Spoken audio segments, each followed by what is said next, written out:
Shalom semua saudara-saudaraku dimanapun Anda berada. Berharap Anda semua dalam keadaan yang selalu sehat dan baik adanya. Perlu kita ketahui bahwa kekhawatiran itu biasanya disertai dengan rasa tidak nyaman dan kecemasan yang berlebihan.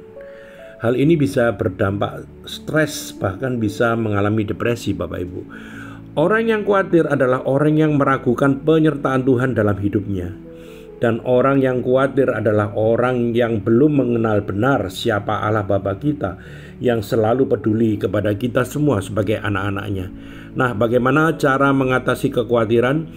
Mari kita berdoa terlebih dahulu. Bapa kami di dalam surga, di dalam nama Tuhan Yesus Kristus, ketika kami berjalan dalam dunia ini, ajarlah kami untuk selalu memiliki iman dan pengharapan di dalam Engkau ya Tuhan. Sebab kami yakin Tuhan tidak pernah meninggalkan kami sendiri. Kami tetap percaya akan pertolongan dan penyertaan Tuhan dalam hidup ini. Seperti janji Tuhan di dalam firman yang memberikan kami kekuatan dan kasih karunia yang tak terbatas dalam hidup kami. Di dalam nama Tuhan Yesus kami percaya dan berdoa. Amin. Bapak Ibu saudaraku yang terkasih di dalam Tuhan, mengapa khawatir? Siapakah di antara kita yang sama sekali tidak khawatir akan hidupnya? Rata-rata orang akan menjawab, pernah khawatir, bahkan sering khawatir akan hidupnya.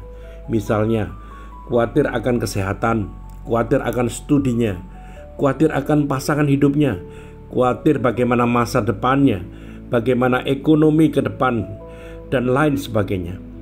Arti dari khawatir adalah takut, gelisah, cemas terhadap sesuatu yang belum diketahui dengan pasti. Kekhawatiran adalah sikap berpikir berlebihan atau cemas tentang suatu masalah atau situasi. Saudaraku yang terkasih, semakin bertambahnya usia, kekhawatiran manusia akan hidupnya akan semakin bertambah juga. Sewaktu kita kecil misalnya, jarang sekali kita merasa khawatir karena kita yakin semua keperluan kita pasti akan disediakan orang tua kita. Nah, kini saat kita harus mandiri, kita mulai berpikir, bisa tidak ya kita ini membiayai hidup kita sendiri? Sebenarnya dari manakah kekhawatiran itu berasal? Nah, Bapak Ibu sekalian, mengapa kita harus ragu dan khawatir padahal Tuhan itu di pihak kita? Mengapa kita harus khawatir? Apakah Tuhan kita kurang baik dan kurang sanggup memperhatikan, menolong, dan menyediakan apapun kebutuhan kita dengan banyak cara Tuhan untuk mencurahkan dan mendatangkan berkat-Nya? Saudaraku yang terkasih di dalam Tuhan, kekhawatiran itu bisa datang dalam hidup kita secara berlapis ya. Rasa khawatir bisa muncul dari luar diri kita, bahkan bisa dari dalam diri kita. Yesus tidak ingin menghilangkan rasa khawatir itu dalam diri manusia. Yesus sedang berkata bahwa khawatir tidak akan pernah menambah sehasta dalam hidup kita. Yesus tidak sedang melarang dan mengutuk yang merasa khawatir. Tetapi Yesus ingin kita semua memahami bahwa ketika kita khawatir, hal tersebut justru tidak berkontribusi apapun dalam kehidupan kita. Khawatir adalah situasi seseorang atau keadaan seseorang. Khawatir itu bukan menjadi sikap seseorang. Bila rasa khawatir menjadi sikap kita, maka benar bahwa kita tidak akan menghasilkan apa-apa untuk kebaikan kita. Semua orang bisa dilanda khawatir, tetapi tidak semua orang yang bisa bersikap optimis dan tetap percaya kepada campur tangan Tuhan. Saudaraku yang terkasih, siapapun orangnya, entah itu pria atau wanita, tua atau muda, orang kaya atau miskin, orang berpangkat atau pegawai rendahan, tinggal di kota, di desa, di lereng gunung, atau di daerah pelosok, semuanya pasti pernah merasa khawatir. Adalah bohong jika ada orang yang berkata, seumur hidup aku tidak pernah khawatir. Karena rasa khawatir adalah bagian dari kehidupan manusia. Merasa khawatir itu wajar, tetapi kita tidak boleh larut dalam kekhawatiran setiap hari atau keterusan hidup dalam kekhawatiran, Bapak Ibu.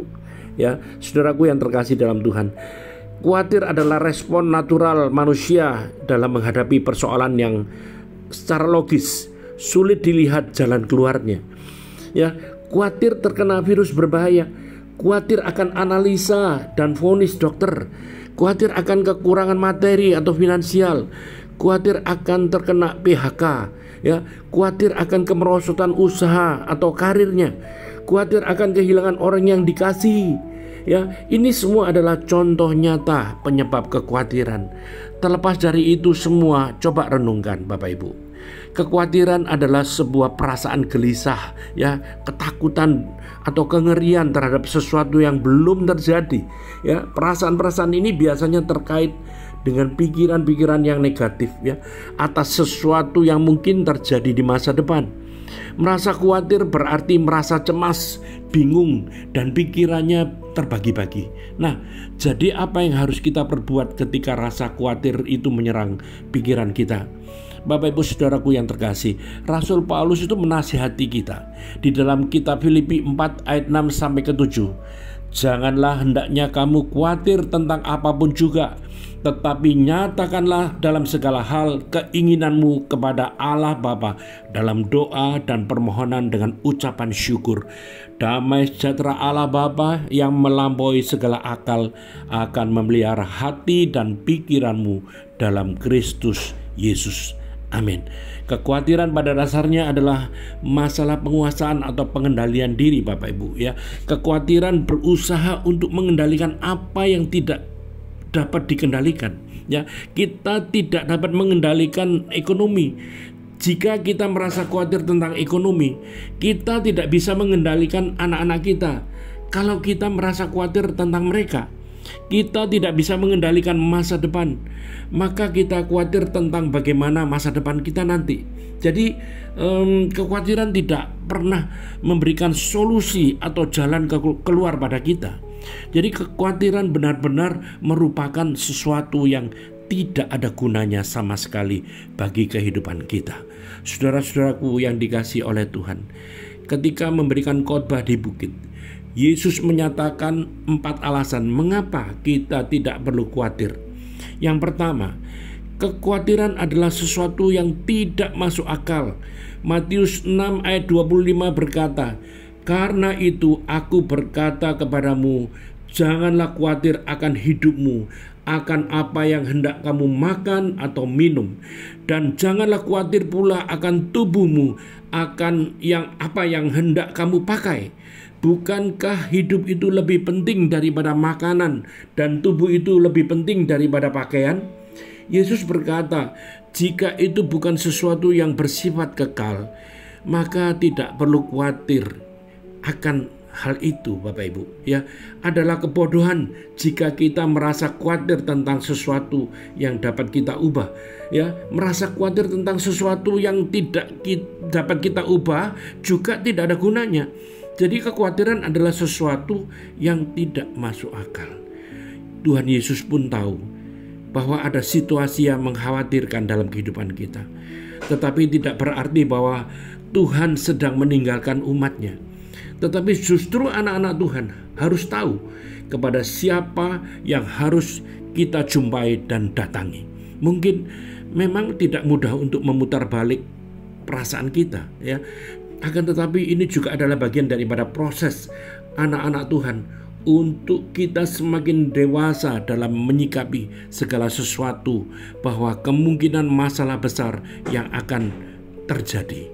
Yang kedua, ya, kekhawatiran itu tidak wajar, ya. Tuhan Yesus memberikan ilustrasi dari di dalam Matius 6 ayat 26. Pandanglah burung-burung di langit yang tidak menabur dan tidak menuai dan tidak mengumpulkan bekal dalam lumbung, tetapi diberi makan oleh Bapamu yang di sorga. Bukankah kamu jauh melebihi burung-burung itu? Hanya ada satu makhluk ciptaan Tuhan yang merasa khawatir, yaitu manusia. Ya, kita satu-satunya makhluk ciptaan Tuhan yang tidak percaya kepadanya. Dan hal itu merupakan sebuah ketidakwajaran dan kebodohan, Bapak Ibu ya. Berharap adalah kata yang klasik yang sangat mungkin sering terjadi digunakan oleh orang-orang Kristen ya untuk menantikan sesuatu yang lebih baik dalam hidupnya. Berharap adalah sikap terbaik tanpa harus menguras energi dan memperburuk suasana. Karena berharap itu adalah salah satu usaha kognitif ya untuk menerima sesuatu yang lebih baik. Dalam hal ini orang-orang percaya adalah ahli dalam berharap ya, suka menaruh pengharapan khususnya kepada Tuhan. Tetapi tidak jarang pula orang Kristen yang sebelumnya berharap, tetapi oleh karena goncangan dan kekhawatiran membuat pengharapannya menjadi pudar dan melemah, bahkan berhenti berharap, hopeless ya. Untuk menemukan kembali sikap ini, kita perlu datang kembali dengan sungguh-sungguh kepada Tuhan untuk memperbaiki sikap hati yang kita mulai ya meragukan Tuhan yang mengasihi dan peduli kepada kita. Ya, melalui firman dan hikmat yang Tuhan berikan dapat menolong kita untuk kita tetap percaya dan mempunyai pengharapan kepada Dia yang sanggup memelihara kita semua yang dikasihi oleh Tuhan. Yang ketiga, kekhawatiran itu sesuatu yang tidak bermanfaat. Ya, kekhawatiran tidak dapat merubah apapun. Di dalam Matius 6 ayat 27 berkata, "Siapakah di antara kamu yang karena kekhawatirannya dapat menambah sehasta saja pada jalan hidupnya?" Ketika kita merasa khawatir tentang suatu hal atau masalah dalam hidup kita, kekhawatiran tersebut tidak akan membantu kita menemukan jalan keluar untuk masalah tersebut. Kekhawatiran itu seperti ketika kita ini duduk di kursi goyang, Bapak Ibu ya. Kita melakukan banyak kegiatan, mengeluarkan banyak tenaga dan gerakan, tetapi tidak ada kemajuan sama sekali ya. Kekhawatiran tidak dapat merubah apapun di dunia ini kecuali kita. Kekhawatiran membuat kita menjadi galau. Benar enggak, saudaraku ya? Salah satu cara yang Tuhan ajarkan kepada kita yaitu kita harus selalu mengucap syukur, yang merupakan cara terbaik untuk menerima segala hal atau apapun yang kita alami, mulai dari yang terburuk sampai yang terbaik. Tindakan mengucap syukur membuat disukai oleh Tuhan, karena hal ini tandanya bahwa kita menghargai setiap kehidupan kita, bahkan situasi yang buruk sekalipun. Ya, Tuhan akan sangat menyukai setiap pribadi yang selalu mengucap syukur ya, untuk kemudian berkat-berkat Tuhan yang dialirkan di dalam kehidupan kita. Ya, yang keempat, kekhawatiran itu tidak perlu ya. Dalam Matius 6 ayat 30 mengatakan, "Jadi jika demikian, Allah Bapa mendandani rumput di ladang yang hari ini ada dan besok dibuang ke dalam api. Tidakkah Ia akan terlebih lagi mendandani kamu, hai orang-orang yang kurang percaya?" Jika kita percaya kepada Tuhan, maka kita tidak perlu merasa khawatir tentang apapun juga. Mengapa? Karena Ia telah berjanji untuk memenuhi segala sesuatu yang kita perlukan dan butuhkan. Ya, Allahku akan memenuhi segala keperluanmu menurut kekayaan dan kemuliaannya di dalam Kristus Yesus, yang terdapat di dalam Filipi 4 ayat yang 19. Jadi Bapak Ibu sekalian, mulai hari ini tinggalkan setiap rupa-rupa kekhawatiran yang menguasai hidup kita ya. Letakkan iman percaya kita kepada Dia yang menciptakan kita, karena Dia sendiri yang akan menyediakan segala yang kita perlukan pada waktunya.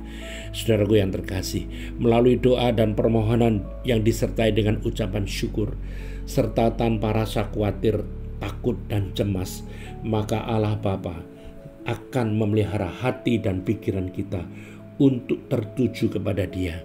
Dengan demikian, kita sebagai anak-anaknya siap untuk menerima dan mendapat berkat yang tak terduga dan sangat jauh melebihi dan melampaui kekhawatiran kita.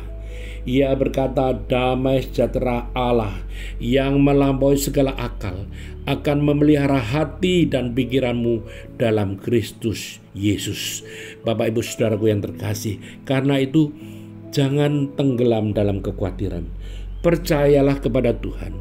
Dia sudah menyediakan yang terbaik.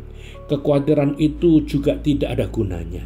Kalau kita memang benar-benar mengenal siapa Dia, seharusnya kita tidak perlu lagi meragukan penyertaan Tuhan dalam kehidupan kita. Segera menjauh dari dosa, karena dosa adalah awal dari kekhawatiran. Apa yang Yesus coba sampaikan ialah bahwa hidup kita harus tetap move on, ya. Kita tidak boleh berhenti melakukan apa-apa karena khawatir. Biarkan kita bertindak dengan yakin dan berjalan dalam iman kepada Allah.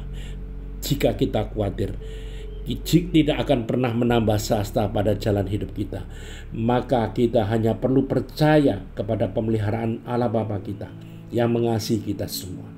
Karena itu, percayakan hidup kita kepada Tuhan, sebab Dialah yang berkuasa melakukan jauh melebihi dari apa yang dapat kita lakukan. Amin. Tuhan Yesus memberkati kita semua.